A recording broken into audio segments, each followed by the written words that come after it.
ഇടുക്കി മൂന്നാറിൽ പടയപ്പയുടെ ആക്രമണം രൂക്ഷം. കഴിഞ്ഞ ദിവസം മാട്ടുപ്പെട്ടി എക്കോ പോയിന്റിൽ ഇറങ്ങിയ പടയപ്പ നിരവധി കടകൾ തകർത്തു. മണിക്കൂറുകൾ റോഡിൽ തമ്പടിച്ചതോടെ വാഹന ഗതാഗതവും തടസ്സപ്പെട്ടു.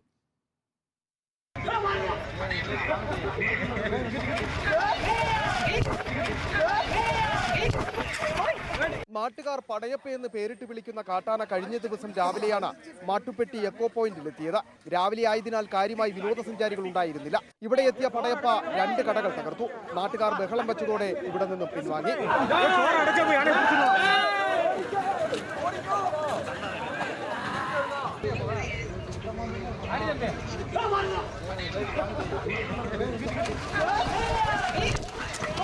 വൈകുന്നേരത്തോടെ പടയപ്പ വീണ്ടും തിരിച്ചെത്തി. വഴിയോരത്തുണ്ടായിരുന്ന കടകൾ പൊളിച്ച് ഭക്ഷണം തിരഞ്ഞു. പിന്നീട് റോഡിൽ നിലയുറപ്പിച്ചു. ഇതോടെ മണിക്കൂറുകളോളം ഗതാഗതവും നിലച്ചു.